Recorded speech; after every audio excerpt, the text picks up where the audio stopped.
ونستعينه ونستغفره ونؤمن به ونتوكل عليه ونعوذ بالله من شرور أنفسنا ومن سيئات أعمالنا من يهده الله فلا مضل له ومن يضلله فلا هادي له ونشهد أن لا إله إلا الله وحده لا شريك له ونشهد أن سيدنا ونبينا ومولانا محمدا صلى الله تعالى عليه وعلى آله وأصحابه وبارك وسلم أما بعد فأعوذ بالله من الشيطان الرجيم بسم الله الرحمن الرحيم قد أفلح المؤمنون الذين هم في صلاتهم خاشعون والذين هم عن اللغو معرضون والذين هم للزكاة فاعلون والذين هم لفروجهم حافظون إلا على أزواجهم أو ما ملكت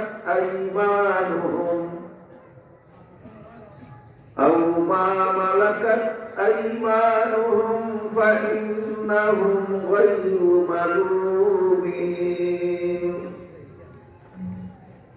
فمن ابتغى وراء ذلك فأولئك هم العادون والذين أماناتهم وعهدهم راعون والذين هم على صلواتهم يحافظون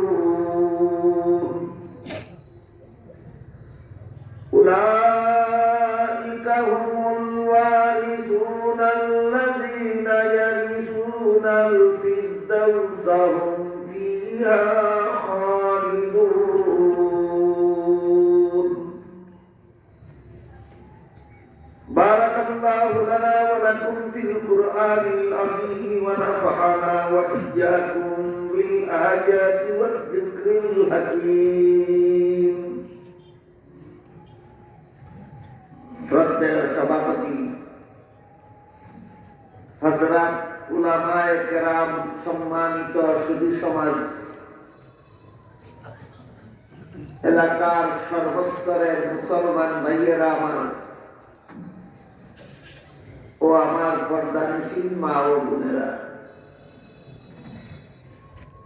পবিত্র কোরআনের সর্বমোট 114 সূরার মধ্যে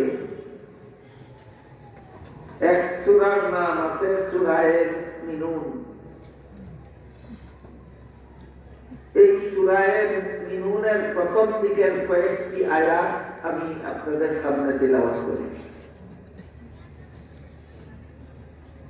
আয়াতগুলির বিস্তারিত এবং ধারাবাহিক তাফসীরের জন্য লম্বা সময়ের বিস্তারিত সময়ের জন্য, যে সময়ে আমার হাতে আপাতত নাই, এজন্য আজকের মতো আমি শুধু আয়াতগুলির তর্জমা এবং দুই একটা আয়াতের সামান্য ব্যাখ্যার কিছু অংশ আপনাদের সামনে তুলে ধরার চেষ্টা করব। এই সূরার মধ্যে আল্লাহ পাক রব্বুল আলামিন মুমিনগণের জীবন কিভাবে সফল হবে তার একটা রূপরেখা বর্ণনা করেছেন। এই জন্য আল্লাহ সূরার নাম রেখেছেন সূরাতুল মুমিনুন। এই যে মুমিনদের জীবন সফল হওয়ার রূপরেখা, যা এই সূরার ভিতরে বর্ণনা করার কারণে আল্লাহ সূরার নাম দিয়েছেন সূরাতুল মুমিনুন। জীবন সফল হওয়া বলতে কি? সূরার ব্যাখ্যায় তাফসীরের কিতাবে লেখা আছে, যে শান্তি পাইতে চায় সেই শান্তি যদি পায়, আর যেসব অশান্তি থেকে বাঁচতে চায় সেগুলি থেকে যদি বাঁচতে পারে, তাহলে তার নাম হল সফল। শান্তি পাইলে অশান্তি থেকে বাঁচলে এর নাম সফল। এটা দুই প্রকার, একটা মোটামুটি সফল আর একটা পুরাপুরি সফল। দুনিয়ার জীবনে যত বড় ইমানদার, যত বড় নেক আমলওয়ালা, যত বড় ওলি আউলিয়া, যত বড় নবী রাসূল হোক না কেন, দুনিয়ার জীবনে কেউ সকল প্রকার অশান্তি থেকে বাঁচতে পারে না। দুনিয়ার জীবনে সকল প্রকার শান্তি কেউ পেতে পারে। তাহলে দুনিয়ার জীবনটা সফল হবে কিভাবে? এই প্রশ্নের জবাবে তাফসীরের কিতাবে লেখা আছে, দুনিয়ার জীবনে যদি মুমিন মুসলমানেরা সম্মানজনক ভাবে জীবনযাপনের সুযোগ লাভ করতে পারে, এটাই তার দুনিয়ার জীবনের সফল। এটাকে তাফসীরের ভাষায় মোটামুটি সফল বলা হয়।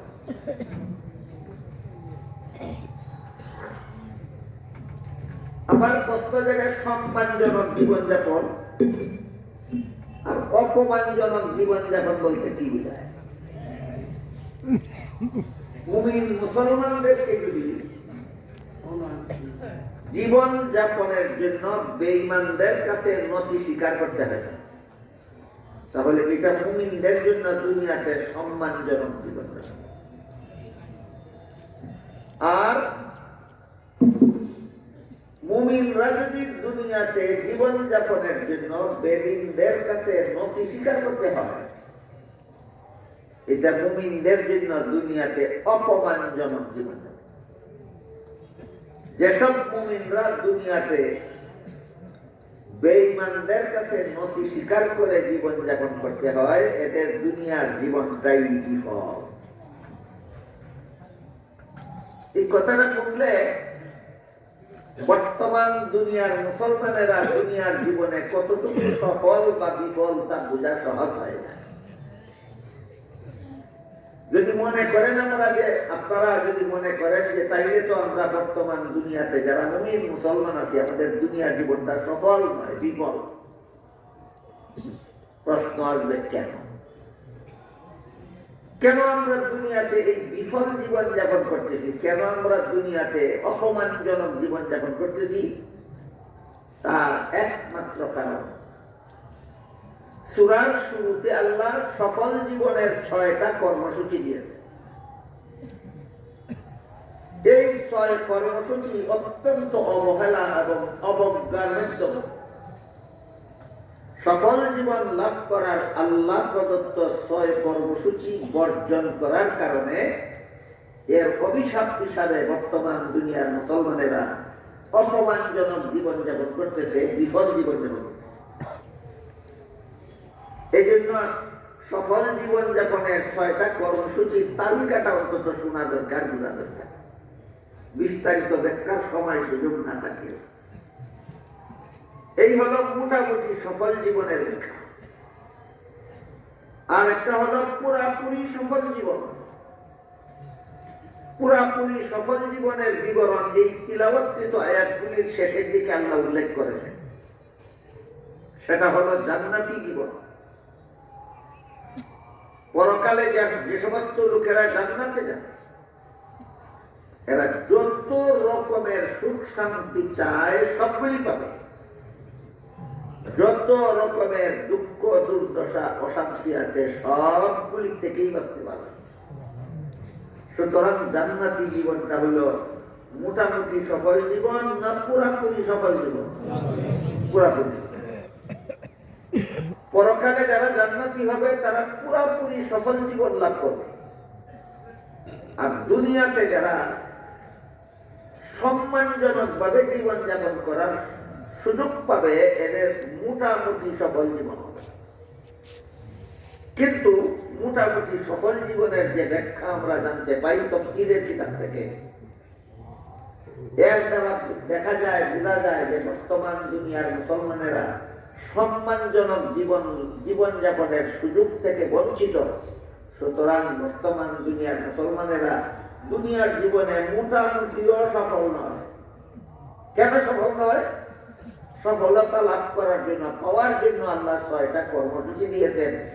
অত্যন্ত অবহেলার সাথে, অবজ্ঞার সাথে মুসলমানেরা আল্লাহর দেওয়া কর্মসূচি বর্জন করার কারণে বর্তমান দুনিয়ার মুসলমানেরা অপমানজনক জীবন যাপনে বাধ্য হয়েছে।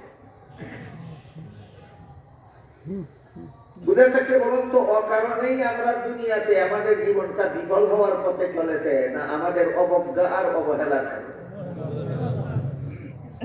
কোথায় অবজ্ঞা আর অবহেলা? সফল জীবন লাভের জন্য আল্লাহ যে 6টা কর্মসূচি দিয়েছেন, এই 6টা কর্মসূচিতে অবহেলা।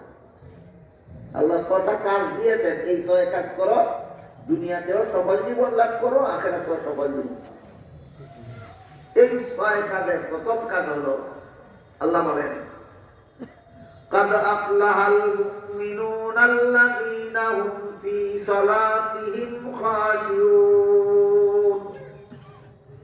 ওই সমস্ত মুমিনগণের জীবন হবে সফল যারা 1 নম্বর কর্মসূচি হিসাবে মনোযোগী হয়ে নামাজ আদায় করে।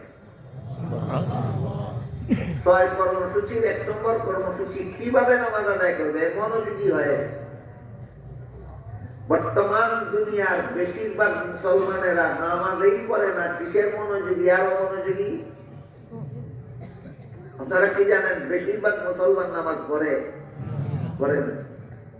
আল্লাহর দেওয়া প্রথম কর্মসূচি ছেড়ে দিয়েছে।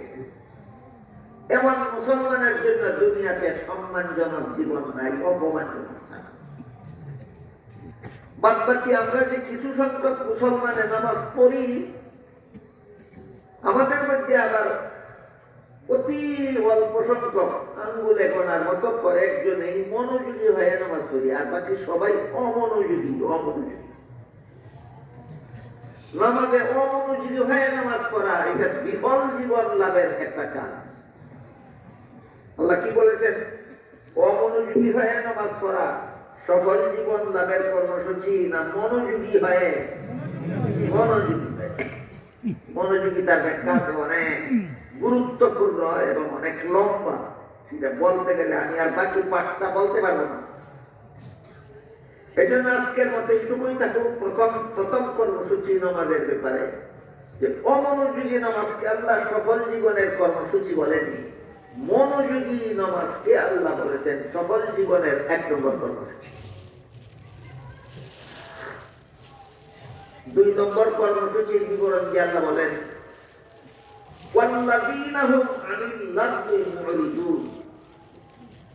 যেসব কাজের কোনো উপকারিতা আখিরাতেও নাই, দুনিয়াতেও নাই, এগুলিকে বাংলা ভাষায় বলা চলে ফালতু কাজ। কি কাজ? এই ফালতু কাজ থেকে যদি মুমিনরা বিরত থাকে, তাহলে সম্মানজনক জীবন লাভ করবে দুনিয়ায় এবং জান্নাতি জীবন লাভ করবে আখিরাতে। 2 নম্বর কর্মসূচিটা কি? ফালতু কাজ থেকে বিরত থাকা। আপনারা কেউ বলতে পারবেন বর্তমান দুনিয়ার কোন মুসলমান কোন ফালতু কাজ করে? 2-1টা ফালতু কাজের কথা বলতে পারেন? আমার মনে হয় একেবারে অতি সাম্প্রতিক কালে যে জঘন্যতম ফালতু কাজের মধ্যে মুমিন মুসলমানের ছেলে মেয়েরা গভীরভাবে লিপ্ত হয়েছে, সেটা হইল দিন রাত 24 ঘন্টা মোবাইল টিপাটিপি করা। ঘন্টার পর ঘন্টা আপনার ছেলে আপনার মোবাইল, আপনার ছেলে আপনার মেয়ে ঘন্টার পর ঘন্টা সংসারের কাজকর্ম ফেলে, দোকানের বেচা কিনা ফেলে, লেখাপড়া ফেলে, ব্যবসা বাণিজ্য ফেলে, নানা রকম গুরুত্বপূর্ণ কাজ ফেলে ঘন্টার পর ঘন্টা আপনার ছেলে মোবাইলে কি দিবে, আপনার মেয়ে রাত সারা রাত 11টা 12টা 1টা পর্যন্ত মোবাইলে কি দিবে, যে ফালতু কাজ।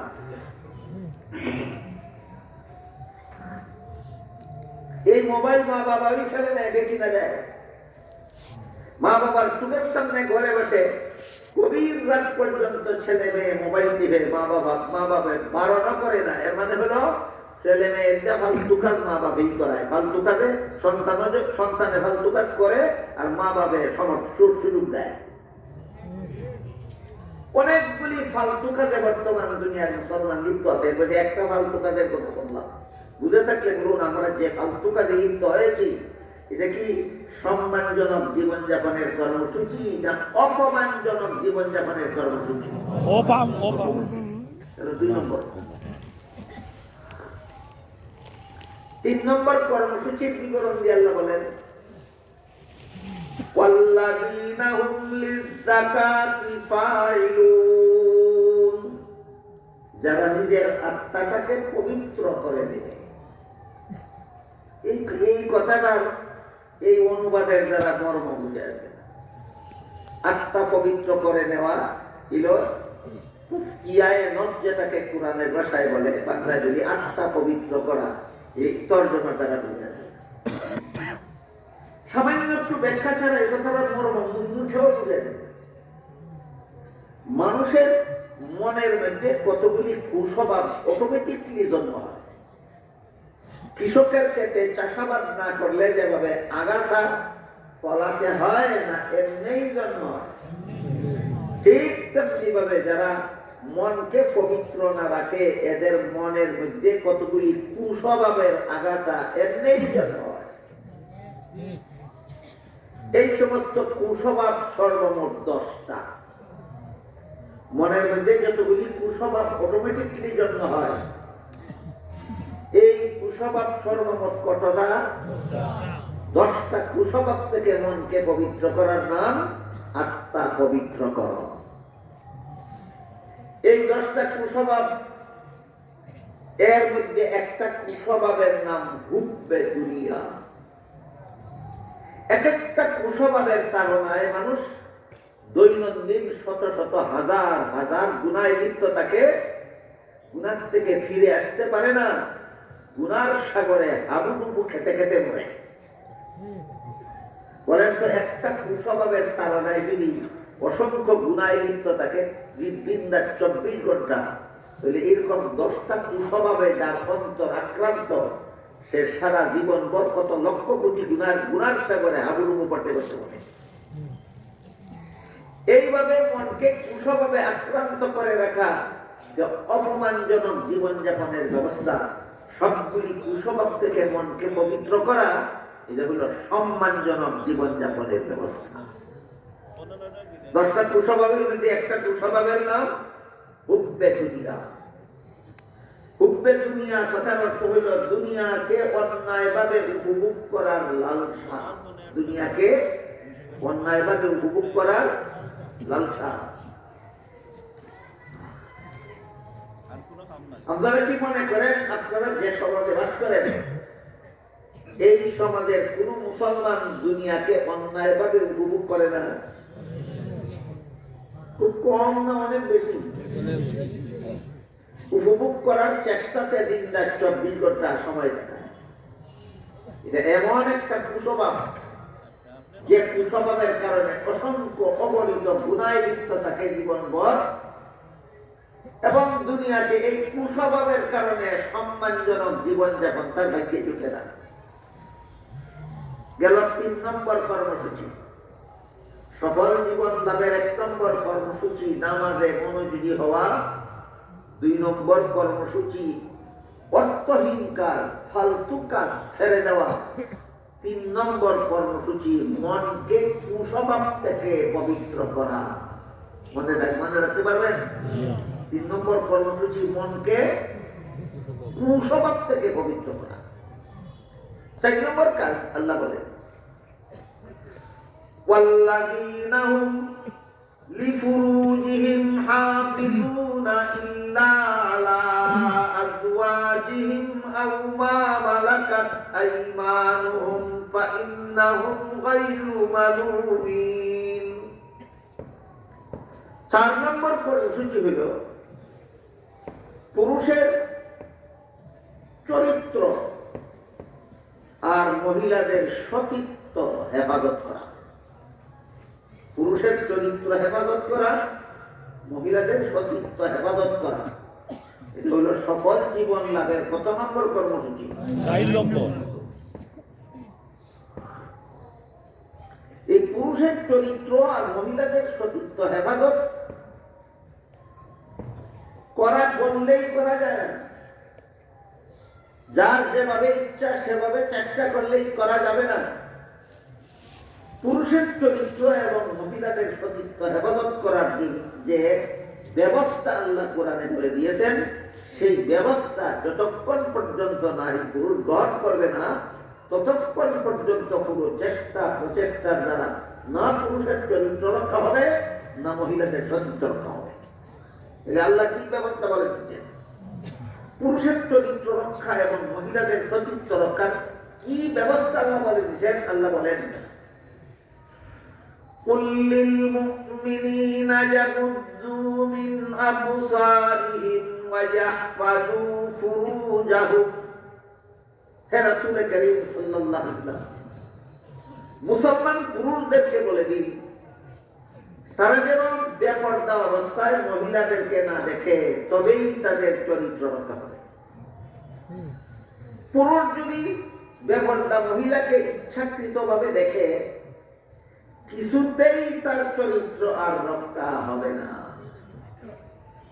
কেন হবে না? এটার বিস্তারিত ব্যাখ্যা আছে, আমি আগেই বলছি। সবগুলি এই কর্মসূচির ব্যাখ্যা বলার মতো সময় নাই, আমি শুধু তালিকাটা বলে দিতেছি।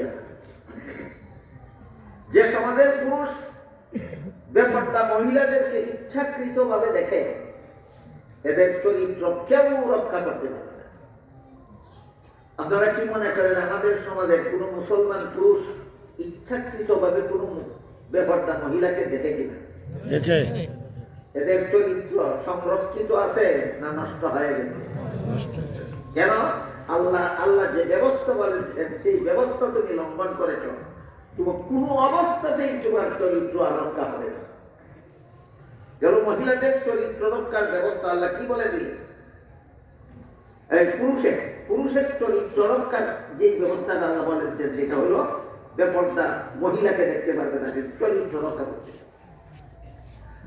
মহিলাদের সতীত্ব রক্ষার কি ব্যবস্থা আল্লাহ বলে দিয়েছেন? আল্লাহ বলেন, وَقُلْ لِلْمُؤْمِنَاتِ يَغْضُضْنَ مِنْ أَبْصَارِهِنَّ وَيَحْفَظْنَ فُرُوجَهُنَّ وَلَا يُبْدِينَ زِينَتَهُنَّ।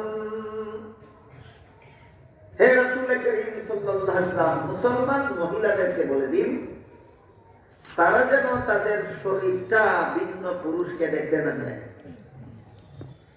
যে মহিলা তার শরীরের সুন্দর ভিন্ন পুরুষকে দেখতে দেয়, এই মহিলা কোনদিনও তার সতীত্ব হেফাজত করতে পারবে না।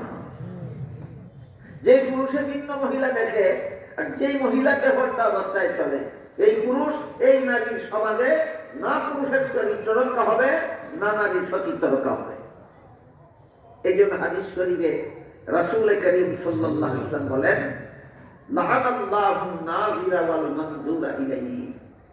যে নারী বেপরদা চলে তার উপর আল্লাহর লানত, যে পুরুষের বেপরদা নারী দেখে তার উপর আল্লাহর লানত। আপনাদের নবী কি কোনদিন মিথ্যা বলেছেন? এই কথাটা মিথ্যা? যে নারী বেপরদা চলে তার উপর আল্লাহর লানত, যে পুরুষের বেপরদা নারী দেখে তার উপরে আল্লাহর লানত। আপনাদের নবী কি শুধু এই কথাটা মিথ্যা বলেছেন না সত্য বলেছেন? সত্য। তাহলে এবার বলুন, আপনাদের সমাজে কোন মহিলা বেপরদা চলে কিনা? চলে। কোন পুরুষ এই বেপরদা নারীকে দেখে কিনা? দেখে। এটা তো লানতের পথ, এটা তো সম্মানজনক জীবনের পথ নয়, এটা তো সফল জীবনের পথ নয়, এটা তো বিফল জীবনের পথ। গেল 4 নম্বর কর্মসূচি। 1 নম্বর কর্মসূচি নামাজে মনোযোগী হওয়া, 2 নম্বর কর্মসূচি অনর্থক কাজ ছেড়ে দেওয়া, 3 নম্বর কর্মসূচি আত্মাকে পবিত্র করে দেওয়া। কিসের থেকে? 10টা কুস্বভাব থেকে। ভুলে যাবেন না। আত্মাকে পবিত্র করে নিতে হবে কিসের থেকে? 10টা কুস্বভাব থেকে। এটা কত নম্বর? 3 নম্বর। 4 নম্বর কর্মসূচি পুরুষের চরিত্র আর নারীদের সতীত্ব পর্দা রক্ষার মাধ্যমে হেফাজত করা।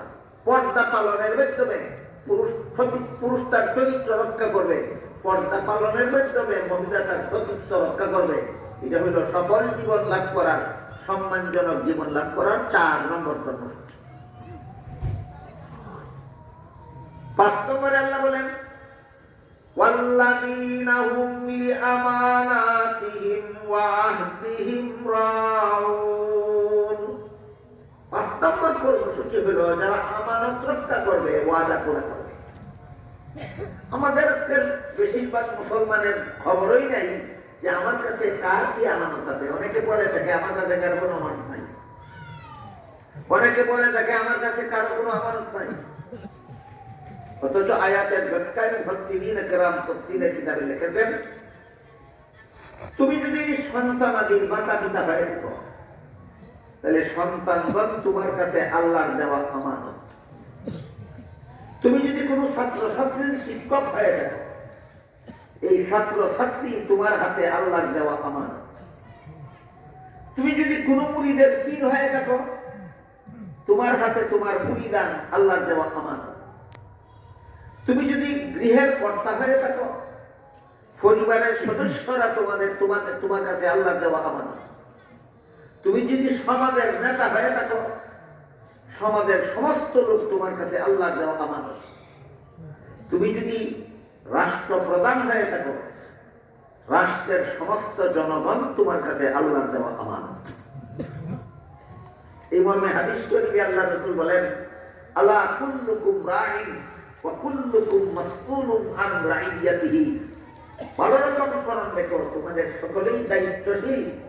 প্রতিটি দায়িত্বশীলকে শেষ বিচারের দিন আল্লাহর কাছে আপন আপন দায়িত্ব সম্পর্কে জবাব দিতে হবে। কথাটা ব্যাখ্যা করে হাদিস শরীফে আল্লাহ রাসূল বলেন, যারা দেশ শাসন করে এদের কাছে দেশ আমানত, দেশবাসী আমানত, দেশের সম্পদ আমানত। যারা দেশ শাসন করে এদের কাছে কটা আমানত? 3টা আমানত। একটা দেশ আমানত, দেশবাসী আমানত, দেশের সম্পদ আমানত। দেশের কোনো ক্ষতি হলে দেশ শাসনকারীদেরকে আল্লাহর আদালতে আসামির কাঠগড়ায় দাঁড়িয়ে জবাব দিতে হবে। দেশের জনগণের কোনো অনিষ্ট হলে দেশ শাসনকারীকে আল্লাহর আদালতে আসামির কাঠগড়ায় দাঁড়িয়ে জবাব দিতে হবে। দেশের সম্পদের ক্ষতি হলে দেশ শাসনকারীকে আল্লাহর আদালতে আসামির কাঠগড়ায় দাঁড়িয়ে জবাব দিতে হবে। আমার কথা বুঝে থাকলে বলুন, যারা দেশ শাসন করে তাদের হাতে আল্লাহর দেওয়া আমানত কটা? 1 নম্বর, 2 নম্বর, 3 নম্বর দেশের সম্পদ। মুফাসসিরিন কেরাম তাফসীরের কিতাবে লিখেছেন, যদি এই সমস্ত দায়িত্ব সম্পর্কে, আমানত সম্পর্কে দেশের শাসনকর্তা অবজ্ঞাকারী হয়, অবহেলাকারী হয়, সযত্নে আমানত রক্ষা না করে, তাহলে আল্লাহর কাছে তার, আল্লাহর দরবারে তার শাস্তিটা কত কঠোর হবে। আল্লাহ কোরআনের এক আয়াতে বলেছেন, আল্লাযীনা ইম্মাক্কান্নাহুম ফিল আরদি আকামুস সালাহ। মুসলমান দেশের শাসনকর্তা আমি যাদেরকে বানাই, এদের সর্বপ্রথম দায়িত্ব হয় দেশের সমস্ত মুসলমানকে নামাজি বানাবার ব্যবস্থা করা। বরং মুসলিম দেশের শাসনকর্তার উপর সর্বপ্রথম দায়িত্ব দেশের সমস্ত মুসলমানকে নামাজি বানাবার ব্যবস্থা করা। কোন মুসলিম সরকার যদি দেশের সমস্ত মুসলমানদেরকে নামাজি বানাবার ব্যবস্থা না করে, সরকারের এই অবহেলার কারণে যত লক্ষ কোটি মুসলমান বেনামাজি হবে, সবগুলি বেনামাজির পরকালে যে পরিমাণ শাস্তি হবে, একা সরকারকে তাদের সকলের সমান শাস্তি বহন করতে হবে। দেশের বন্দী যা দিল্লির লাড্ডু না কিনা গিলিলাই ওই সারে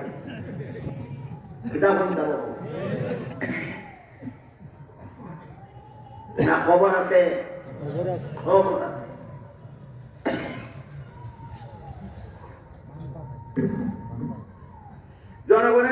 যদি সরকার রক্ষা না করে, তাহলে যে পরিমাণ জনগণ চুর হবে, যে পরিমাণ জনগণ ডাকাত হবে, যে পরিমাণ জনগণ খুনি হবে, যে পরিমাণ জনগণ সন্ত্রাসী হবে, যে পরিমাণ জনগণ জিনাকার হবে, যে পরিমাণ জনগণ সুদখোর হবে, যে পরিমাণ জনগণ ঘুষখোর হবে, যে পরিমাণ জনগণ মদখোর হবে, যে পরিমাণ জনগণ গাঁজাখোর হবে, সবগুলি মিলে কিয়ামতের দিন পাবে যেই পরিমাণ শাস্তি একা সরকারকে বহন করতে হবে, সকলের সমান শাস্তি।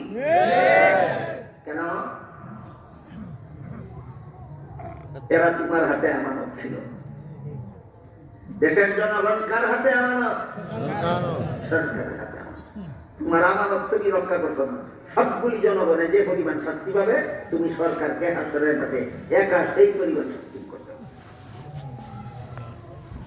এরপরে আল্লাহ রাসূল কথাটাকে আরো ব্যাখ্যা করে বলেন, কেউ যদি দেশের সরকার না হয়, সমাজের নেতাও না হয়, পরিবারের কর্তা হয়, তার অধীনে তার বিবি আছে, তার ছেলে আছে, তার মেয়ে আছে, এদেরকে নিয়েই তো পরিবার।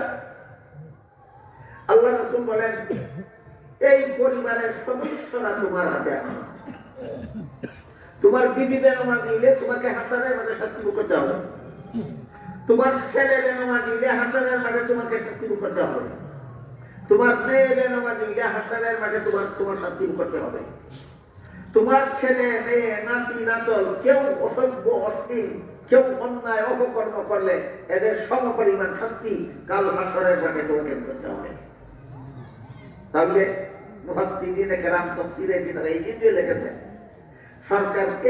সরকারের হাতে দেশ আমানত, পরিবার কর্তার কাছে পরিবারের সদস্যরা আমানত, মা বাবার কাছে সন্তান আমানত, স্বামীর কাছে স্ত্রী আমানত, উস্তাদের কাছে ছাত্র আমানত, পীরের কাছে মুরিদ আমানত, সকল কর্তার কাছে তার অধীনস্থরা আমানত। আমার কথাগুলি বুঝে থাকতে বলুন, এইসব কথা যদি আয়াতের ব্যাখ্যায় মুফাসসিরিনে কেরাম তাফসীরের কিতাবে লিখে থাকেন, তাহলে আপনারা যে সমাজে বাস করেন, এই সমাজের পুরো মুসলমান কি আমানত ভঙ্গ করে? আমানত যারা ভঙ্গ করে এদের শাস্তি যে গুনার কাজ করে তার সমান না সকল গুনাহগারের সমান? সকল গুনাহগারের সমান। ভুল মনে রাখতে হবে। এই পর্যন্ত 5 নম্বর আলোচনা হল। সফল জীবন লাভ করার প্রথম কর্মসূচি নামাজে মনোযোগী হওয়া, দ্বিতীয় কর্মসূচি অনর্থক কাজ ছেড়ে দেওয়া, তৃতীয় কর্মসূচি 10টা কুস্বভাব থেকে মনকে পবিত্র করা, চতুর্থ কর্মসূচি পর্দা পালনের মাধ্যমে সতীত্ব আর চরিত্র রক্ষা করা, পঞ্চম কর্মসূচি প্রত্যেকে যার যার আমানত রক্ষা করা, প্রত্যেকে যার যার আমানত। শেষ পর্যন্ত আল্লাহ রাসূল বলেন, তোমার অধীনে যদি দেশও থাকে না, তোমার অধীনে যদি সমাজও থাকে না, তোমার অধীনে যদি পরিবারও থাকে না, তোমার বউ নাই বাচ্চাও নাই, তখন আল্লাহ রাসূল বলেন তোমার 3.5 বডি তোমার কাছে আমানত। 3.5 বডির কোনো অঙ্গ যদি কোনো পাপের কাজ করে, তোমার হাতের পাপের জন্য তোমাকেই জবাব দিতে হবে, তোমার পায়ের পাপের জন্য আল্লাহর কাছে তোমাকেই জবাব দিতে হবে, তোমার কানের পাপের জন্য আল্লাহর কাছে তোমাকেই জবাব দিতে হবে, তোমার চোখের পাপের জন্য আল্লাহর কাছে তোমাকেই জবাব দিতে হবে, তোমার অন্তরের পাপের জন্য আল্লাহর কাছে তোমাকেই জবাব দিতে হবে। এই ব্যাপারে আল্লাহ কোরআনের আয়াতে বলেন, ইন্নাস সামআ ওয়াল বাসারা ওয়াল ফুআদা কুল্লু উলাইকা কানা আনহু মাসউলা। যার অধীনে দেশ নাই, যার অধীনে সমাজ নাই, যার অধীনে বিবি নাই, যার অধীনে বাচ্চা নাই, যার অধীনে গোলামবান্দি নাই, যার দাসী নাই, চাকর চাকরানি নাই, তার অধীনে তার 3.5 দেহ, তার দেহের প্রতিটি অঙ্গ তার কাছে আল্লাহর দেওয়া আমানত। যেই অঙ্গেই গুনাহ করবে সেই অঙ্গের ব্যাপারেই তোমাকে আল্লাহর কাছে জবাব দিতে হবে। কত নম্বর গেল? 5 নম্বর।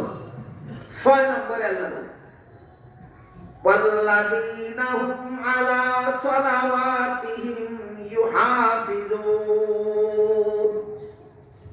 যারা সময় মতে নামাজ আদায় করবে। 1 নম্বরে আছে মনোযোগী হইয়া নামাজ আদায় করবে, আর 6 নম্বর হলো যখনের নামাজ তখন আদায় করবে, যখনের নামাজ তখন আদায় করবে। মুফাসসিরিনে কেরাম লিখেছেন এক নম্বরে নামাজের কথা, 6 নম্বরে নামাজের কথা।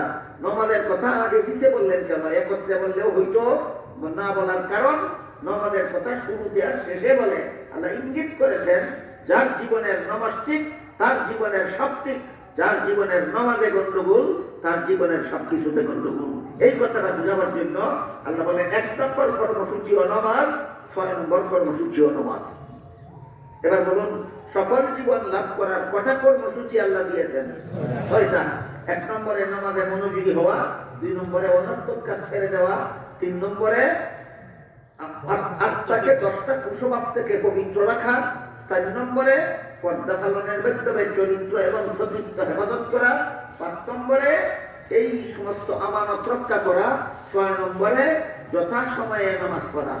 এই 6 কর্মসূচি যারা পালন করবে আল্লাহ বলেন দুনিয়াতে এদেরকে সম্মানজনক জীবনযাপনের সৌভাগ্য দান করব, আর পরকালে আমি আল্লাহ এদেরকে জান্নাতি জীবন দান করব। সুবহানাল্লাহ। এই হলো মানুষের জীবন দুনিয়াতে আখিরাতে সফল হওয়ার কর্মসূচি। এই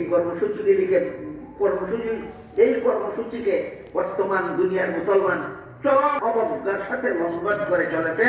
এই জন্য দুনিয়াতেও মুসলমানের শান্তি নাই, তওবা না করলে আখিরাতেও শান্তি পাওয়ার কথা নয়। আল্লাহ আপনাদের আমাদের সবাইকে দেওয়া কর্মসূচি পালনের মাধ্যমে দুনিয়াতে আখিরাতে সফল জীবন লাভ করার তৌফিক দান করুন। সবাই বলুন আমিন। সুবহানা রাব্বিকা রাব্বিল ইজ্জাতি আম্মা ইয়াসিফুন ওয়া সালামুন আলাল মুরসালিন ওয়া আলহামদুলিল্লাহি রাব্বিল আলামিন।